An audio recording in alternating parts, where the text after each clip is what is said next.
말씀의 제목은 3절에 있는 말씀 속에서 뽑았습니다.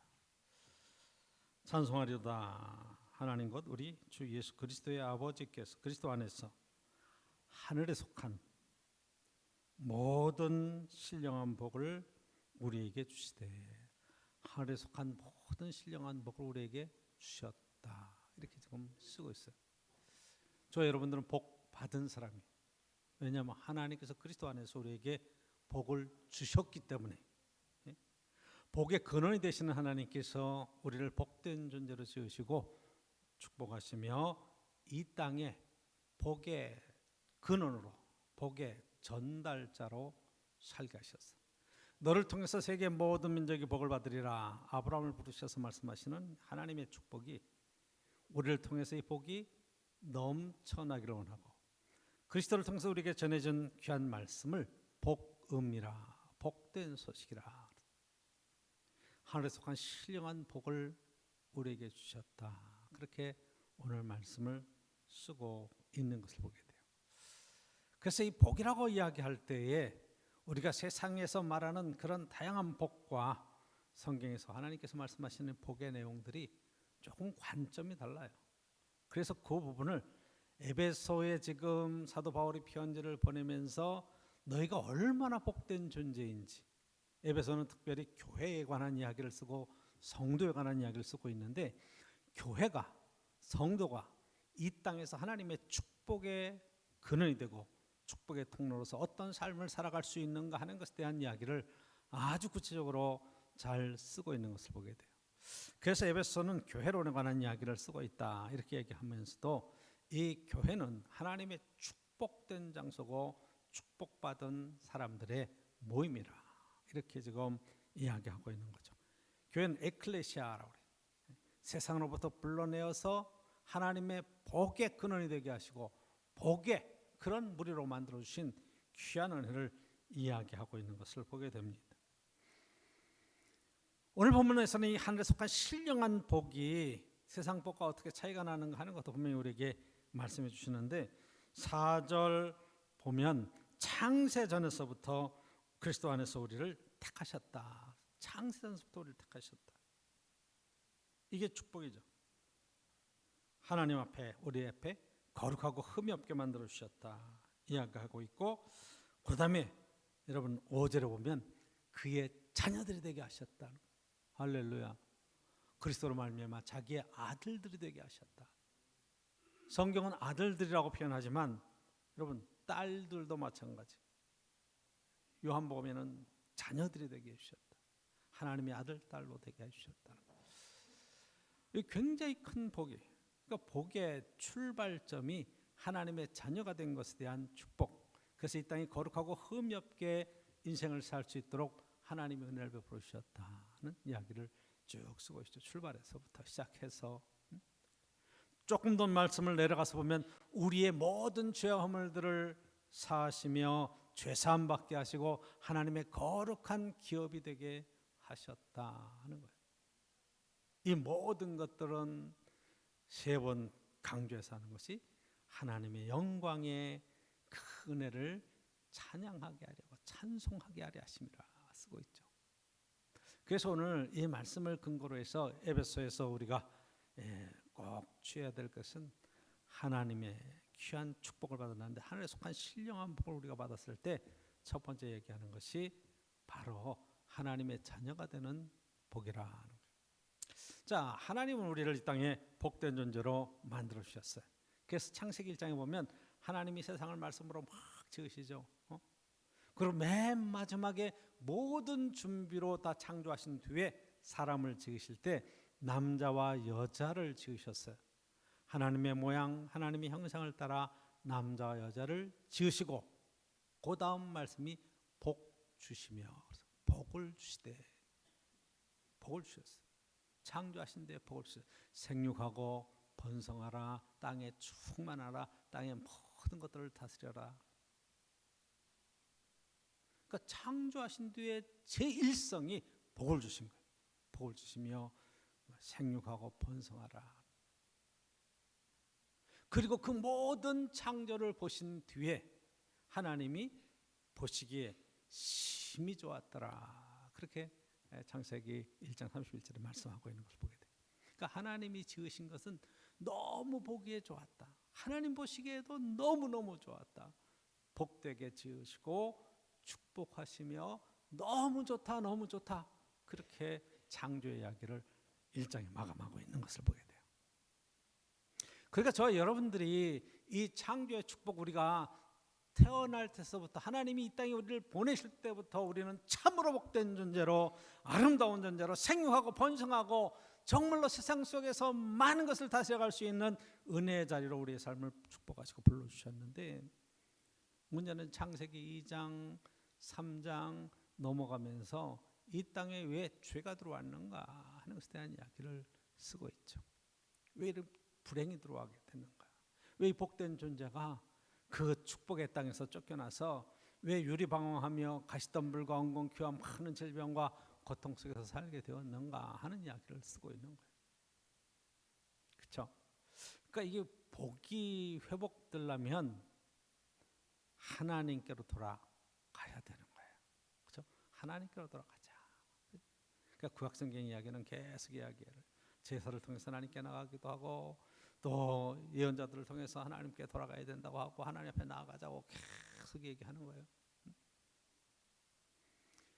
우리의 신앙생활은 결국 하나님 앞에 나와서 우리의 이 원복, 하나님이 원래 지어놓으신 복된 존재를 회복하는 것이 이게 신앙생활의 출발점이고, 오늘 본문에서는 하늘에 속한 모든 신령한 복으로 우리에게 복 주시되, 그래서 어떻게 한다고요?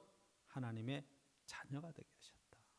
예수 그리스도 안에서 하나님의 자녀가 되는 축복을 주셨다. 이렇게 말씀하고 있는 것을 보게 되죠. 여러분, 죄가 뭡니까? 죄. 우리는 죄를 자꾸 그렇게 도덕적인 죄, 윤리적인 죄 이렇게 얘기를 해요. 근데 그게 아니에요. 하나님께로부터 멀어지는, 하나님 없이 사는 죄. 지금 한자로 죄자를 띄었죠. 제가 부탁을 했습니다. 방송실에. 죄 저 어떻게 생겼어요? 여러분 이렇게 상상해 보시면 돼요. 저 이렇게 위에 머리다. 머리. 이렇게 갈라져 있으니까 눈이 양쪽에 있고 머리다. 그리고 몸통이 있다. 그리고 다리가 3개씩 이렇게 붙어 있다. 다리가 3개만 그려놨지만 다리가 많은 거예요. 저렇게 생긴 곤충들이 있죠. 뭐예요? 그리마, 지네, 노래기, 뭐 이런 것들이잖아요. 절지동물이라고 하는 곤충들이죠. 근데 저것들의 제일 큰 특징이 뭐냐 하면 밝은 데로 나오질 않는 거예요. 햇빛을 피해서 어두운 데로 들어가. 그러니까 죄의 속성은 밝은 데로 나오지를 못하는 거예요. 하나님은 빛이시라 어둠과 함께 할 수 없다. 요한복음에 하나님이 빛으로 비치시되 어둠이 깨닫지 못했다. 그러니까 죄는 어둠을 타고 들어가요. 하나님은 빛이세요. 죄된 인간은 하나님께 나올 수가 없어요. 왜? 빛 가운데 여러분 이 노래기를 끄집어내놓거나 지네를 끄집어내면 그게 그 빛 때문에 막 해서 어두운 데로 찾아 들어가다가 못 들어가면 그냥 죽어버립니다. 그냥 죽어버려요. 그렇기 때문에 여러분들이 정말 이 어둠이 물러가고 죄된 것들이 다 물러가려면 하나님의 빛이 비추면 돼요. 오늘 성경에서는 하나님께서 하늘에 속한 신령한 복으로 우리에게 복을 주셨다. 아담이 하와와 함께 선악과를 따먹고 제일 먼저 한 게 뭐냐? 물론 치마를 만들어서 가렸죠. 그리고 그 다음에 한 게 뭐예요? 숨었어요. 그렇죠? 숨었어요. 하나님께서 아담을 찾아오십니다. 아담아, 내가 어디 있느냐? 찾았어요. 그 전까지는 하나님이 오시면 반갑게 뛰어나가서 하나님, 그리고 동산을 함께 거닐면서 이런저런 사귐이 있었는데 선악과를 먹고 죄를 짓고 나니까 하나님을 피해서 숨었어요. 그러니까 숨었다고 얘기하잖아. 네가 왜 숨었느냐? 내가 먹지 말라고 하는 선악과 열매를 먹었느냐? 죄는 하나님을 피해서 숨는 거예요. 여러분, 교회가 아무리 문을 많이 열어놓고 복음의 그리스도 안에서 하나님의 사랑을 이야기하고 하나님 품으로 돌아오면 여기 사는 길이 있다, 빛된 길이 있다 아무리 얘기를 해도 사람들이 교회를 나오지 두려워해요. 못 나와요. 왜 그럴까요? 어떤 분은 열심히 전도해서 교회에다가 같이 앉혀서 예배 드리는데 예배 시간에 설교가 시작되면 그때부터 졸아요. 정신없이 졸아요. 근데 기가 막히게 설교 딱 끝나면 딱 말똥말똥하게 깨. 그거 왜 그럴까? 이 어둠의 영이 가려서 말씀을 못 듣게 하는 거예요. 못 보게 만들어 버리는 거예요. 그게 제일 큰 죄의 특징이에요. 하나님 앞에 나올 수가 없어요. 그래서 오늘 이 말씀 속에서 우리의 제일 큰 복이 뭐냐? 네가 하나님의 자녀가 되었다. 하나님의 아들이 되고 하나님의 딸이 되었다. 창세전서부터 하나님께서 우리를 택하셔서 너를 하나님의 자녀로 삼으시고 이 축복된 자리로 인도해 주셨다. 이게 지금 사도 바울이 에베소 교회에 보내는 편지의 첫 번째 축복에 관한 이야기를 하는 거예요. 하나님에 속한 신령한 복, 하늘에 속한 신령한 복을 우리가 받았다. 하나님의 자녀가 되었다. 하나님 앞에 나올 수 있는 존재가 되었다. 할렐루야. 그렇죠? 여러분 빛과 어둠이 갈라질 때 여러분 어둠이 있는 게 아니에요. 어둠은 빛이 비추면 어둠은 없어지게 돼 있는 거예요. 그렇죠? 빛이 꺼지면 어둠이 찾아오는 거예요. 예수님께서 부활 승천하시면서 우리 가운데 성령을 보내시고 성령의 빛으로 우리를 하나님의 자녀가 된 것을 확증하게 해주셨는데, 그렇죠? 우리 안에는 하늘의 빛이 비추고 있어요. 따뜻함이 있어요. 하나님의 자녀 된 큰 확신이 있어요. 저와 여러분들이 이 땅을 살아가는 동안에 이 하나님의 자녀가 된 이 자존감들, 나는 참으로 복된 존재고 하나님이 함께 하시며 나를 보시기 때 심히 좋았다고 말씀하시는 그 은혜를 잊지 않는 것이 너무너무 중요하다 이 말이에요. 자존감이 있어야 돼요. 나는 하나님의 자녀다. 어둠이 나는 조금도 틈타지 못한다. 아무리 어두워 조금만 후레쉬 하나만 딱 켜도 어둠이 쫙 길이 보이잖아요. 예수 그리스도를 통해서 우리가 하나님의 자녀가 된 이 귀한 축복, 이것이 지금 하늘에 속한 신령한 복의 첫 번째 말씀으로 우리에게 다가오죠. 그렇죠? 하나님의 자녀가 되었다.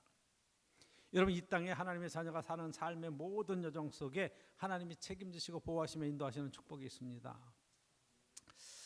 저희 어렸을 때 가난한 삶을 보통들 살았잖아요. 우리 부호로서 이렇게 대단하게 그렇게 잘 살았던 분도 혹시 계실 수 있을지 모르지만 저희 어렸을 때 생활 보면 다들 어렵고 힘들었어요.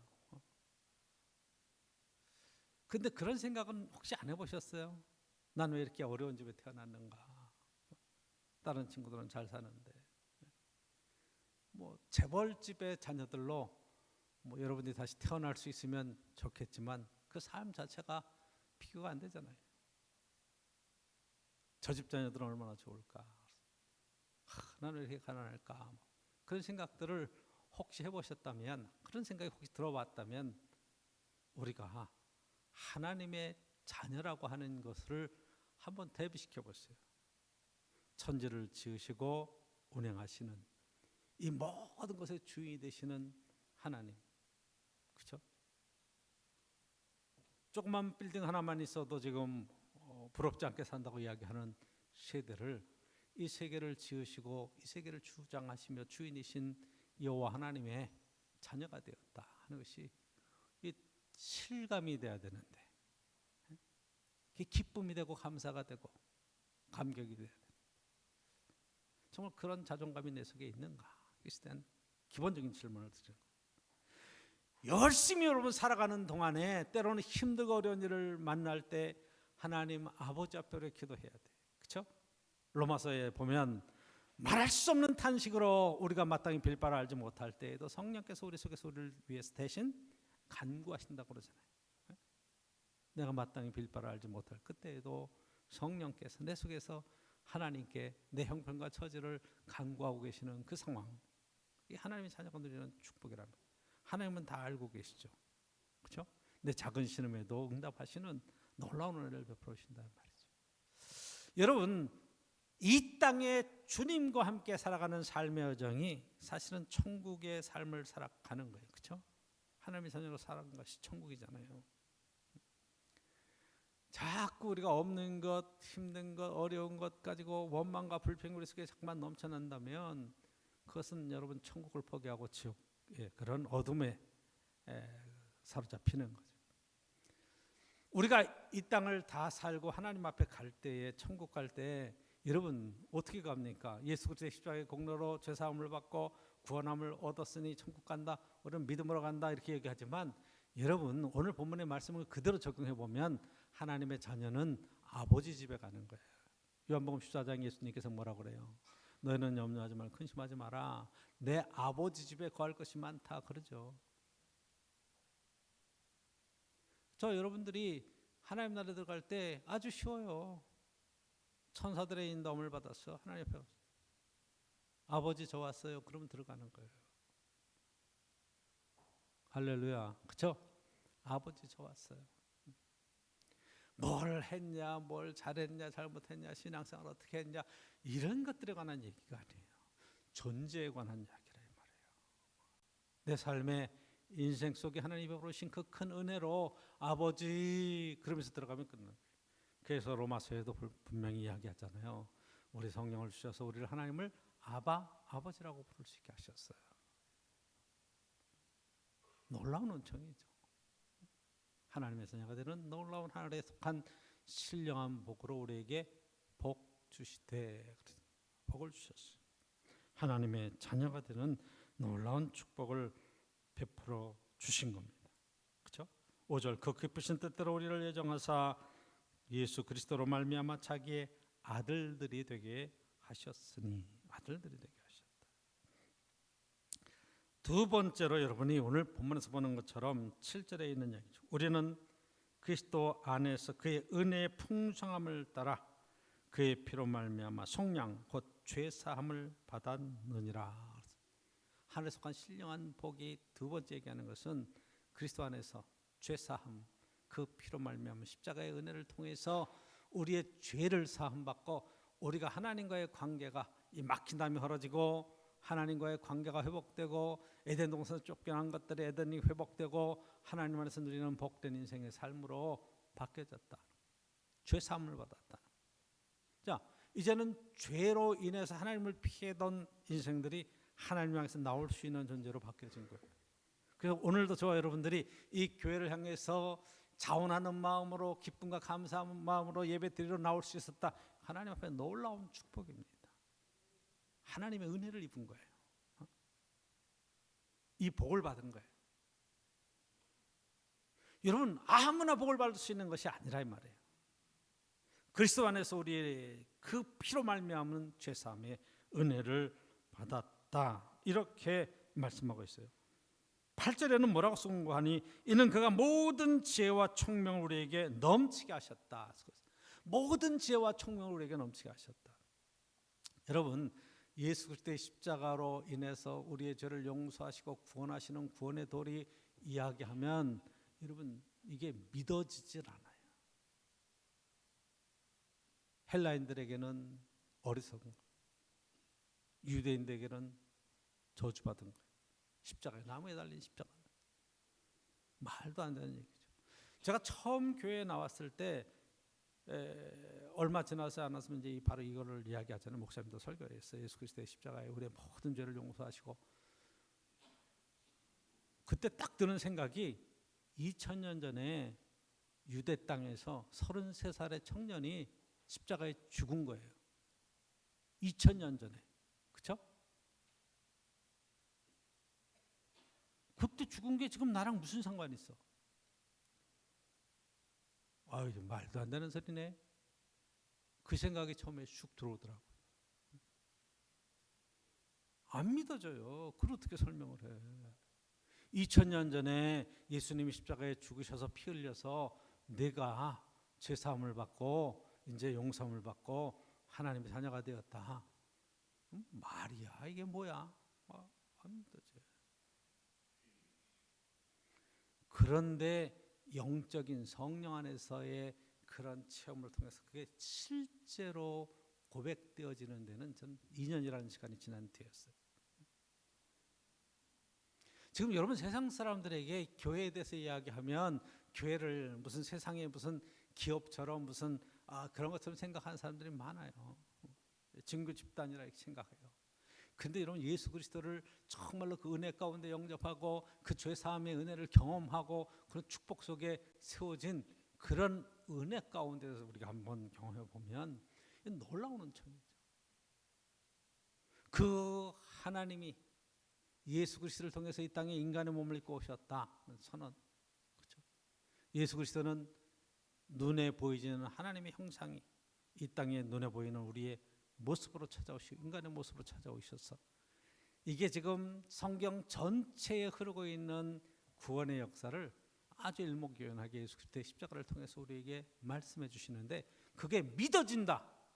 난 정말 이것 통해서 예수님이 나의 주님이시고 내 모든 죄 허물들을 십자가에서 용서하셨다고 하는 것이 확증되어서 들어온다 그러면 우리는 은혜에 감격할 수밖에 없어요. 제가 그 은혜를 감격하고 그 기도원에서 내려오면서 처음 본 하늘과 처음 본 이 나무와 산천들은 정말 황홀했어요. 세상에 이런 세상이 있었구나 할 정도로. 그리고 그때부터 생의 방향을 바꿨어요. 여러분 이게 믿어진다는 것이 은혜고 축복이에요. 그래서 오늘 본문에서는 그가 모든 지혜와 총명을 우리에게 넘치게 주셨다 이렇게 설명하는 거예요. 하나님 주시는 총명과 하나님 주시는 지혜가 아니면 이것을 아무리 설명하고 이야기해도 못 알아듣고 깨닫지 못하는 거예요. 하나님 우리에게 알게 해주시는 거예요. 내가 곧 길이요 진리요 생명이니 예수님이 진리세요. 그분이 생명이세요. 여기 사는 길이 있어요. 그걸 얘기하는데 그게 진짜로 내 속에 들어와 신앙의 고백이 되는가? 그러면 여러분 예수 그리스도를 정말로 우리 주로 영접하고 나면 사는 생각과 방향과 삶의 태도가 완전히 바뀌어지죠. 나를 주장했던 것들이 쫙 내려오는 거예요. 그리스도의 은혜가 얼마나 큰지 하나님의 은혜가 얼마나 큰지 그것이 깨달아지는 거예요. 죄가 무엇인지 깨달아지는 거예요.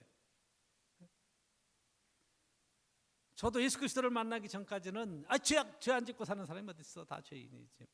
그런데 뭐 내가 무슨 큰 죄를 졌다고 세상에 죄 짓고 사는 사람 많은데 내가 뭐 살인을 했어, 뭐 강도질을 했어, 내가 도둑질을 했어, 뭐 그렇게 생각을 했는데 성경에서 말씀하는 죄는 하나님과의 관계 속에서 이루어지는 그 죄잖아요. 하나님을 부인하고 자기가 주인 돼서 사는 죄.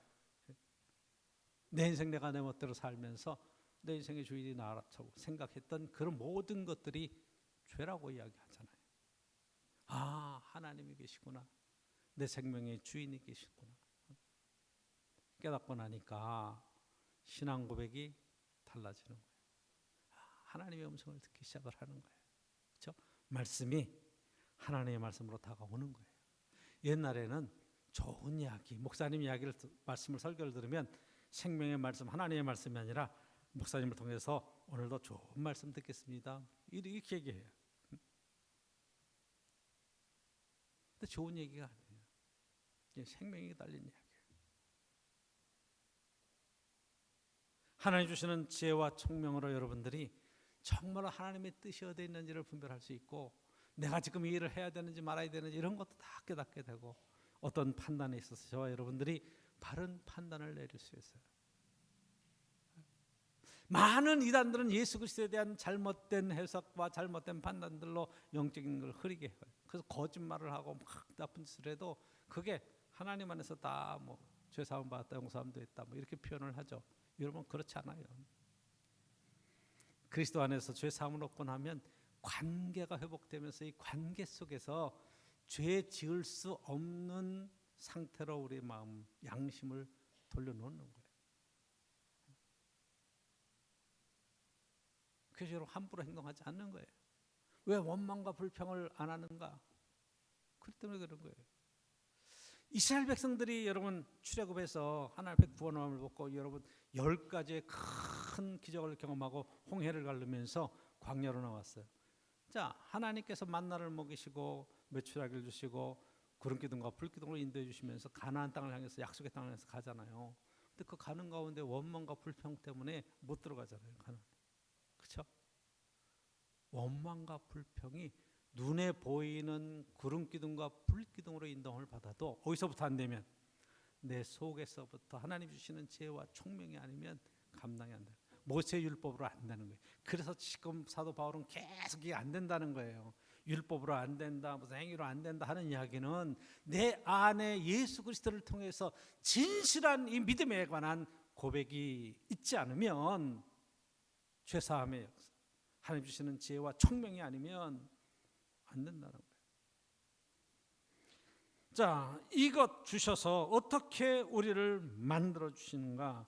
9절 보시면 그 뜻의 비밀을 우리에게 알리신 것이요 하나님의 뜻이 어디에 있는가 하는 것을 우리에게 알려주시는 거죠. 그의 기뻐하심을 따라 그리스도 안에서 때가 찬 경륜을 위하여 예정하신 것이니 그리스도 안에서 우리를 구원하시고 하나님의 자녀로 삼으시고 이 땅을 살게 하신 것이라는 거죠.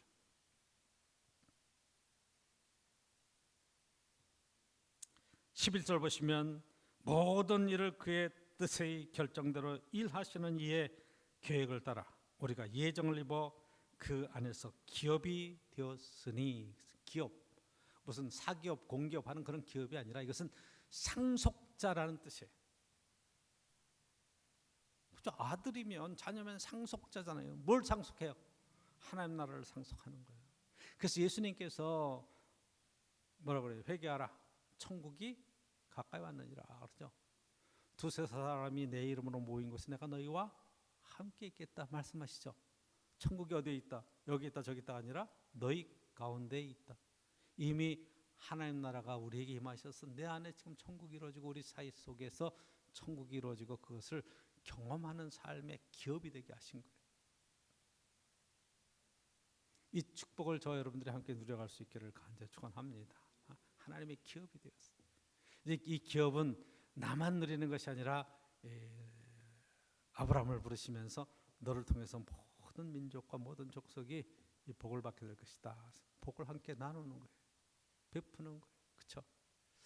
그래서 여러분, 내가 복 받은 사람이면 나를 만난 사람이 복 받은 사람이 돼야 돼요. 할렐루야. 그렇죠? 남편한테 얘기하세요. 나 만난 게 복인 줄 알아. 그렇게 얘기를 하셔야 돼. 아내한테 얘기하셔야 돼. 나 만난 게 복이야. 자녀들에게도 얘기해요. 자녀들이 부모님을 보면서 난 이 집에 태어난 게 진짜 복이에요. 그렇게 여러분들이 사는 게 인생을 잘 사는 거예요. 아이들이 이야기해요. 난 아빠 같은 사람 싫어. 난 결혼 안 할 거야. 왜? 아빠 같은 사람 만날까 봐. 이러면 여러분 그게 복이야. 아무리 잘 살아도 그건 복이 아니에요. 난 엄마 같은 사람 만나고 싶어요. 그게 축복이에요. 난 엄마 아빠 같이 살고 싶어. 왜? 이 복을 받은 사람들이 그 복을 함께 누려야 돼. 내 형제들이 복을 누려야 돼요. 그래서 여러분들 하나님의 주신 복을 물질로도 나누고 시간도 나누고 정성도 나누고 관계를 나누어가면서 여러분들이 정말로 신앙 안에 아름다운 관계를 잘 이루어가는 삶의 축복이 얼마나 귀한지 우리가 깨닫게 되는 겁니다. 축복받는, 맞다고 그러잖아. 까똑까똑 그러잖아요. 맞습니다 목사님, 맞습니다 맞습니다 그러죠. 계속 신앙생활 해갈 때 이 축복의 역사들을 저와 여러분들이 함께 누릴 뿐만 아니라 함께 나눌 수 있어야 돼. 그렇죠? 이 함께 나누어가면서 살아갈 때 여러분들이 삶의 축복 속에 하나님께 주시는 놀라운 은총을, 오늘 본문에서 세 번째 우리가 봐야 될 것이 바로 이렇게 주시는 복의 의미가, 여러분 6절을 보시면 끝에 이는 주시는 바, 그렇죠? 거저 주시는 바 그의 은혜의 영광을 찬송하게 하려 것이라. 은혜의 영광을 찬송하게 하려는 것이라. 그렇게 쓰고 있죠. 그렇죠? 여러분 12절 보십시오. 이는 우리가 그리스도 안에서 전부터 바라던 그의 영광의 찬송이 되게 하려는 것이라. 영광의 찬송이 되게 하는 것. 14절 마지막 보십시오. 이는 우리 기업의 보증이 되사 그 얻으신 것을 속량하시고 그의 영광을 찬송하게 하려 하심이라. 세 번이나 반복되는 얘기가 뭐예요? 하나님의 영광을 하나님의 영광을 찬송하는 거예요. 그렇죠? 나를 통해서 하나님의 영광을 받으시는 거예요. 우리를 자녀 삼으시고. 그렇죠? 제가 살아보니까 부모의 제일 큰 자랑이 뭐냐? 자녀들이 자랑스러워서 이렇게 내놓을 수 있으면 그게 부모의 큰 기쁨이 되는 거예요. 그렇죠? 할렐루야. 우리 자녀를 자랑할 수 있으면 그게 기쁨이에요. 자랑스럽습니다. 저 여러분들이 이 땅에서 정말로 하나님의 축복 속에 행복한 삶을 살아가는 것은 하나님의 행복이에요. 그렇죠? 우리는 하나님이 나를 행복하게 해줘야 내가 행복하다 생각하지만, 여러분 거꾸로 우리가 말씀을 그대로 붙들고 해석하면 내가 하나님의 자녀로 행복하게 사는 것 자체가 하나님의 행복이에요. 저희 형제가 5형제인데 하나가 좀 어려움을 당했어요. 그러면 어머니의 근심과 걱정은 이 네 형제가 사는 것에 대해서는 그 얘기 안 하셔요. 다 너희들 뭐 잘하고 있으니까. 근데 늘 이 하나 좀 아픈 손가락이 하나 있으면 그것 가지고 늘 신경을 쓰는 거예요. 잘하고 있을까? 좀 더 도와줘야 되지 않을까? 이런 생각들을 계속 하는 거죠. 그렇죠? 저와 여러분들이 신앙생활 하면서 하나님 앞에 기쁨이 되고 영광이 되고 찬송을 돌려드리는 그 놀라운 은혜의 삶을 함께 살아낼 수 있기를 축복합니다. 여러분 잘 사시는 거예요. 그런데 하나님께서는 모든 인생들에게 동일하게 은총을 베푸시잖아요. 이게 일반 은총으로 여러분 비를 내리시는데 선인과 악인에게 골고루 내리시는 것처럼 골고루 은혜를 내리세요. 저 사람 나 안 믿기 때문에 저 사람 안 줘야겠다, 이런 차원이 아니에요. 그냥 다 내려주세요. 그런데 그것을 감사로 받는 사람이 있는 반면에 당연하게 그렇지면서 하나님 앞에 영광을 돌리지 않는 그런 인생도 있어요. 하나님이 그 영광을 돌리지 않는 인생을 보면서 안타까워하시는 거예요. 그래서 성경 말씀하시죠. 모든 세계 모든 사람이 그리스도 안에서 구원함에 이르기를 원하시는 거예요. 우리에게 전도의 그런 은혜를 베풀어 주셨어요.